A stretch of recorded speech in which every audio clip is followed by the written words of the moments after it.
ñaanu jàmm alors la chronique du jour yegg si na ci Salma ma bàyyi la ak le meilleur du jour. Ouais, le meilleur du jour, tu l'as bien dit Aïcha. tey gisoon na maa pënge sama kër. Ouais, da nga pënge sa kër noonu la yàlla. sonn daa baax ki lépp.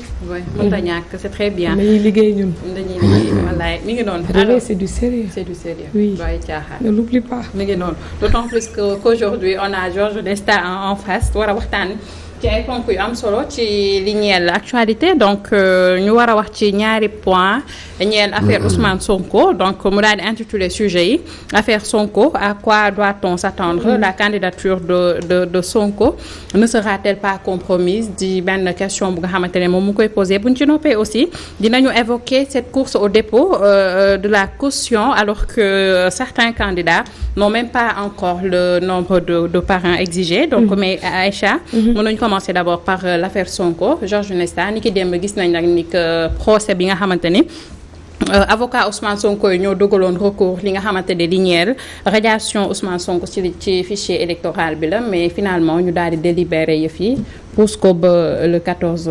décembre est-ce que gis nga ni à quoi doit-on s'attendre ak li nga xamante ni moo di procès bi ak l'affaire Sonko. waaw donc comme ni nga ko waxee man dama bokk si ñoo xam ne yaakaar naa ne je m'attends pas à un miracle pour demain parce que demain lañ ñu war a délibérer. Demain c'est le 14. Donc man je m'attends pas à grand chose te yaakaar naa sax am na waa Pastef ñu bëri ak ñu en tout cas ñoo xam ne ñoo ànd ak Ousmane Sonko ils s'attendent pas aussi à grand chose. Ils s'attendent vraiment plus à grand chose sinon bokk il faut être très très très pour ne pas dire trop optimiste. Wala être un rêveur pour penser que. Je sais pas voilà c'est quelque chose de positif li nga xam ne daal Ousmane Sonko na si amee ndam. Parce que même bu amee ndam à supposer par exemple. Même bu amee ndam si demain par exemple le tribunal ne ko effectivement vous avez raison dañ lay bindaat dañ lay réintégrer sur les listes électorales.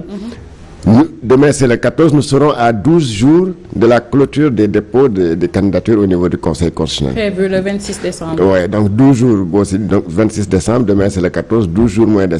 Donc 12 jours yooyu si demain par exemple hypothèse si demain par exemple ñu ne Ousmane Sonko dañ koy réintégrer waat. Réintégration boobu rek xamoo ñaata jours la mën a jël parce que c'est pas si automatique que ça c'est pas parce que dañ koy ne suba rek. bokkaat nga ci fiche bi ci fichier bi que automatiquement dañ koy daal di ne jël turam bind ko parce que là c'était une décision boo xam ne c'est une décision de justice boo xam ne c'est le ministère de la justice moo ko jëloon joxe ndigal au niveau du ministère de l'intérieur ne leen dindi leen ko ci liste yi donc certainement aussi la direction générale des élections comme d'habitude day toog ba xaar ñu jox ko ndigal ne ko bindaatal monsieur Ousmane Sonko sur la liste ça c'est une hypothèse la deuxième c'est quoi c'est que comment dirais-je demain si tout peut arriver c'est-à-dire ñu jox Ousmane Sonko ndam et que l'autre l'État du Sénégal continue aussi ce pourvoi aussi en cassation. C'est sûr. Déposer son recours. Parce que tout le monde sait que l'objectif visé dans cette affaire-là, en tout cas du côté du camp du pouvoir, c'est d'empêcher que Ousmane Sonko nekk candidat. Réalité temps bi. Voilà, réalité temps bi. Et donc l'objectif c'est quoi pour ñoom lépp nu ñu mënta def dilatoire bu ñu mën a teg pour que Ousmane Sonko mën a forclore nañ ko def. te forclusion boobu yomb na. il suffit que ñoom demain par exemple ñu déposer seen ñu nekk Ousmane Sonko a raison dañ koy réintégrer waat. ñoom ñu déposer seen pourvoi en cassation. et ce pourvoi en cassation là mën na dem aussi ça peut prendre peut-être une semaine. une semaine boo ko si nee 10 jours il te reste ça une semaine. ou 3 jours. encore que boo xamoo le tribunal parce que le tribunal comme on dit le temps de la justice n'est pas le temps des politiques ni des hommes donc voilà ça peut prendre aussi le temps qu'il faudra. Bon, c'est vrai qu'on est en matière électorale, donc on est obligé de tenir compte des délais, parce que quand même koo xam ne dafa am un contentieux électoral. boo koy juger aussi tu dois tenir compte du temps du calendrier électoral. sinon du am njëriñ. Quoi qu'il en soit également si demain le tribunal ne Ousmane Sonko dañuy invader on continue, on maintient donc sa radiation.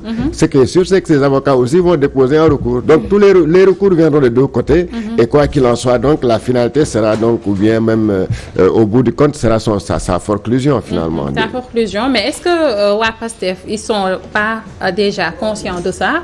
Parce que nag boo xoolee ñu ngi ci seen ay stratégie et bien que avocats yi ñu ngi ci loolu seen rôle xool tey bataille judiciaire bi naka lañ ciy doxalee et tout. Mais parce qu'on a vu nag que bien que ñu ngi amal ay procès pour Sonko et tout, mais am nañ beneen candidat bu nga xamante ne nee nañ mooy uti li nga xamante ne moo di parrainage citoyen. Donc ñoom est-ce que xamuñu en réalité à quoi s'en tenir? Ah mais si, moi je pense que loolu kay c'est évident que les gens du PASTEF tooguñu rek di nelaw. Moi je ne pense pas que un parti comme le PASTEF doole bu mu am, organisation bu mu am ak nu ma teel sax la motivation bu mu am. bu mu àndal depuis en tout cas 2016 ba léegi bu ñu créé seen parti bi. que ñu mën a toog di dem ci un rendez-vous électoral aussi important qu'une élection présidentielle ñu nekk en face d'un état d'un pouvoir boo xam ne dafa jàpp que ne kii warul bokk ci élection yi. pour des raisons pour une raison ou pour une autre. que ñoom ñu toog bañ a wut lan mu am plan B xam nga am na temps boo xam ne kenn bëggul woon dégg le plan B. mais finalement les choses sont ce qu'elles sont.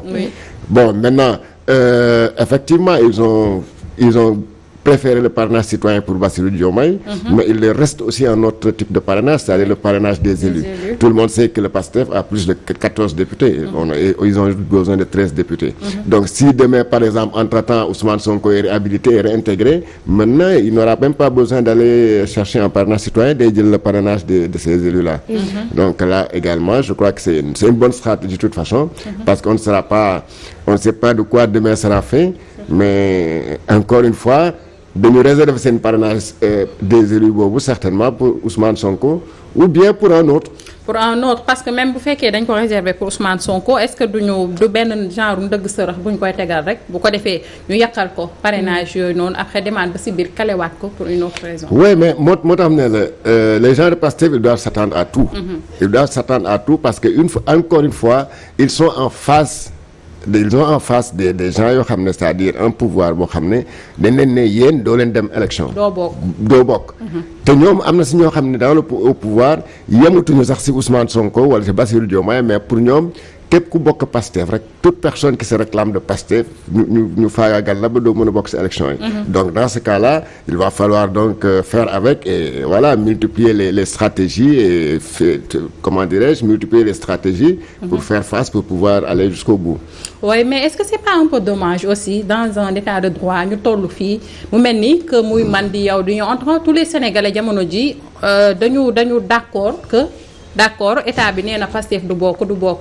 Il faut ñu xooli beneen pexe. Bon ce serait quand même dommage. qu'un opposant comme Ousmane Sonko avec ñu mu àndal yépp que ñu dem élection présidentielle et que tous ces gens-là soient écartés. Parce que quand même il a un parti boo xam ne ku nekk xam ne lu mu représenté fu mu nekk nii. parti bu am doole la.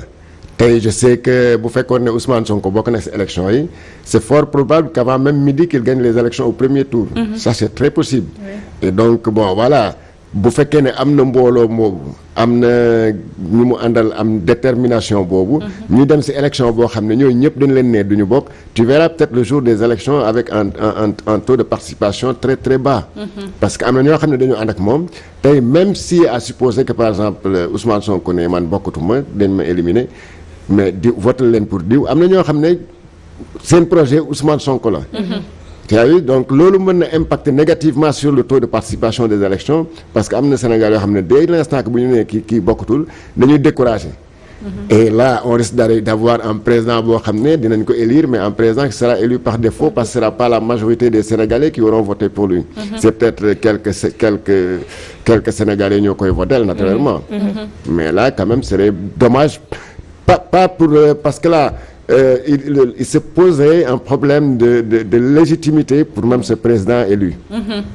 La légalité c'est différent de la légitimité. La légalité c'est tout ce qui est avec la loi. Mais la légitimité maintenant est-ce que yow nit ñi Sénégalais véritablement se retrouvent en toi. Parce que normalement ku ñu fal président de la République bëgg nga ne ou bien ton souhait est que sur les 18 millions de Sénégalais au moins faut taxaw je peux pas dire que tous les 18 millions vont dire que voilà je me reconnais en ce président-là, mais au moins que la moitié des Sénégalais puissent se sentir impliqués et puissent se sentir concernés par l'élection de monsieur X qui est devenu le président de la République. mi ngi noonu en tout cas alors ci wàllum présidentiel wala candidature la ñuy def resté ba tey ndax gis nañ ni jamono ji course au dépôt de la caution la ñu nemmee ko alors que y a certains candidats Georges yi nga xamante ni jamono ji ils peinent quand même à matale li nga xamante ni moo di nombre de parrains yi ñu laajte. waaw loolu moo lay woon que ne. am caution am 30 millions c'est que pour déposer une caution moo gën a yomb que am le nombre de parrains am les 44 000 parrains parce que bon il y a un plancher de 0,6% du fichier et le plafond c'est 0,8%. boo ko jàppee ça fait à peu près 44 000 parrains. Le plafond boo ko mënee am en tout cas mënoo dépasser 55 000 mais am na ñoo xam ne ils peuvent pas l'avoir.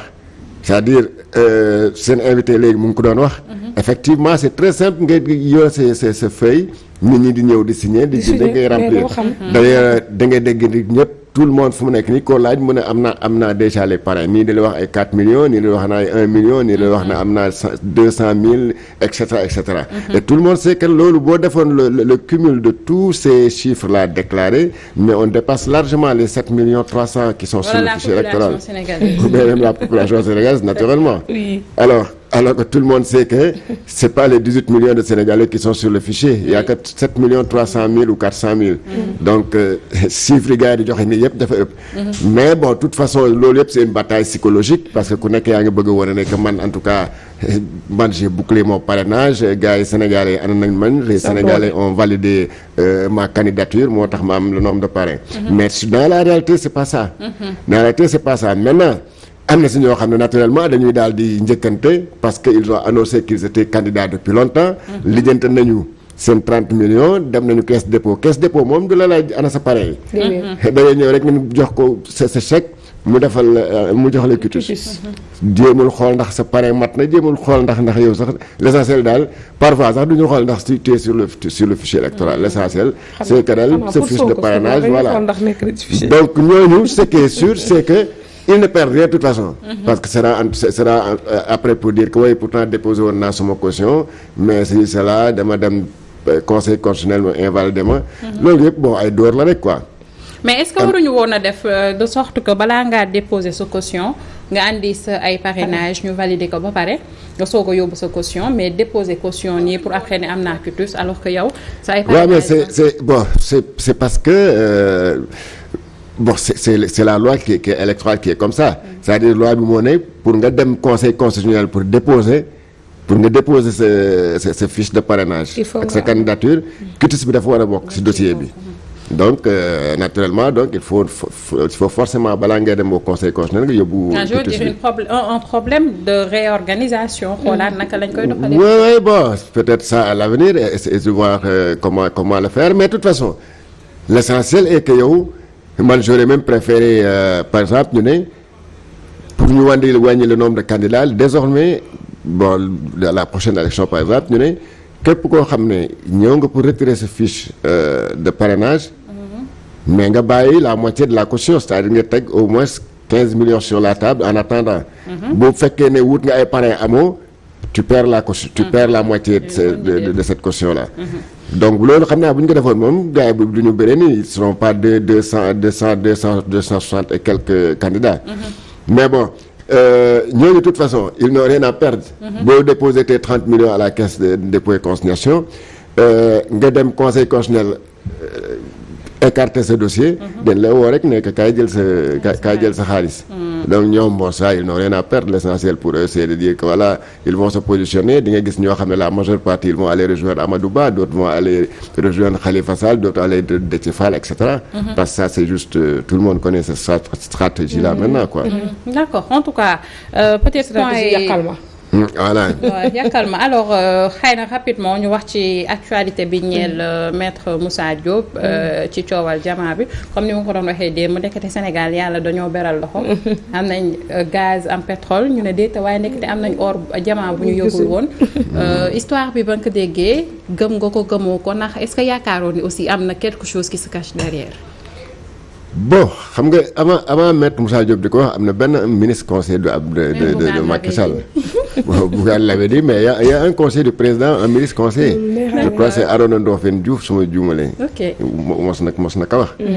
Bon maintenant ce qu'il y a de nouveau dans ça c'est que maître Moussa a indiqué a cité nommément des gens yoo xam ne nee na leen ñoom. faisait partie du deal. voilà. ñoo pàccoo mbir mi. Il a cité le président de la République, il a cité son ancien ministre Aly Ngouille Ndiaye, il a cité même d'autres personnes Mimran. Donc c'est ça le fait nouveau. Mais que l'histoire du diamant am na Sénégal yu bëri déggoon nañ ko. Maintenant est-ce que nag commence nañu exploitation bi c'est ça le problème. Parce que entre explorer ak exploiter c'est différent. Explorer c'est mooy nga dem xool ndax am na. C'est comme ngay wut pétrole. nga koy wër. Tu n'es pas sûr que di nga ko gis. Mais boo gisee nag nga commencé exploitation donc mosuñu xam ne am na ñoo xam ne ni ko doon wax comme je t'ai dit tout à l'heure il y a un ancien ministre conseiller qui le disait. Oui. Mais est-ce que exploite nañ ko c'est ça. Bon maintenant moi je ne crois pas que maître Moussa je l'ai vu avec beaucoup de dossiers. En tout cas une pile de paperasse. te yaakaar naa moom avocat la il est assez responsable c'est un candidat à la présidentielle. C'est pas n'importe qui. Donc bu demee bay def yenn affirmation yi war na xam daan la ko mën a jural ëllëg. Surtout quand tu cites le président de la République dans une affaire comme ça wala un ancien ministre dans une affaire comme ça. Donc warul nekk sur du dama ko dégg rek comme ça wala loo xam ne dama ko foree si wéewu béy wala voilà quelque chose de ce genre là. Mais on a entendu aussi dire que mi ngi naan que day protéger ay sources am dégg nañ ci. oui ben document estampillé aussi. oui léegi waaw bu ko neexee mu ne day protéger source am. Comme yow tey bu ñu la convoqué woon bu la neexee ne moi je suis journaliste je vais pas révéler mes sources. man mën naa ko wax mais est-ce que lui. oui mais lui maintenant c'est pas la même chose. yow sa liggéey moo lay peut-être kii. Mais lui ça peut ne pas être la même chose. Là il est tenu maintenant de dire voilà fii laa ko jëlee fii laa ko jëlee. Les documents yu mu yor est-ce que c'est des documents authentiques. Est-ce que ce sont des faux ou bien est-ce que voilà nit moo ko piégé jox ko parce que bon c'est comme le journaliste c'est parfois le nombre le flux d'informations que nous recevons par jour est assez important. Am na si yoo xam ne voilà c'est pas parce que man diw wax na ma lii rek ma nekk woy loolu je le prends pour l'argent comptant. Am na si yoo xam ne bon buñ ma ko waxee du ma ñëw rek voilà à la première émission je balance ça comme ça sans pour autant nga am ci loo xam ne leer na la. Bon moom xam na que ne il a affaire à un État. Il a affaire à un État te am na affirmation yoo xam ne boo ko defee. faw ñu laaj la foo ko jëlee ak ñoo ko kii. Gis nañ fi keroog bi ko comment il s'appelle encore l'ancien premier ministre Hadjibou Soumaré bu mu ko waxee fii. Poser question ko dafa posé des questions rek. Sur une audience que le président Macky Sall avait accordée à Marine Le Pen. Gis nga ça lui a valu au moins 48 heures de garde à vue avant muy kii. Donc maître Moussa Diop également je crois sa garde à vue a été même prolongée aujourd'hui. J'ai vu également que il paraît que même Aly Ngouille Ndiaye a reçu sa convocation. D'accord. De même que l'ancien directeur des mines. Donc certainement ñooñu aussi ils seront entendus parce que bon je trouverais quand même trop facile que ñu entendre maître Moussa Diop rek et que les personnes qui ont été citées ne sont pas entendues. Ñi mu cité noonu ñëpp ils peuvent être entendus les Mimran les Diagne Ndiaye qui l'a cité et tout. Peut-être koo xam ne mënoo ko entendre pour des raisons je ne sais pas des raisons d'État c'est le président de la République. Naturellement bon ce sera difficile de l'entendre mais tous les autres ils peuvent être entendus. Au-delà de cette histoire de diamant tudd na ci wàllum 45 milliards d'armement bi nga xamante ni juróon na coow fii au Sénégal tudd ci un général de la gendarmerie. bi nga xamante ni le président ne woon na il incarne l'âme d'un bon soldat ñu tudd ko ci nekk arme yooyu dañ ko utiliser pour buter les manifestants il l'a dit comme ça. Donc lors des manifestations je pense que dañu dañu focus xëy na taskatu xabaar yi ci jamaa yi mais c'est d'autres révélations yoo xamante ni il a dit beaucoup de choses. Il a cité même ce général-là.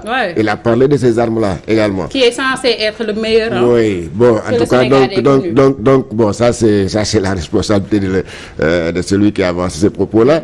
Mais en tout état de cause, moi je me dis que ce qu'il a dit est assez grave. te moom je sais que xaw ma daal lan la mais bi ma koy déglu j'ai l'impression que il est convaincu de son fait. Parce que wax na ko nee na moom il est prêt à aller répondre wax na ko à plusieurs reprises.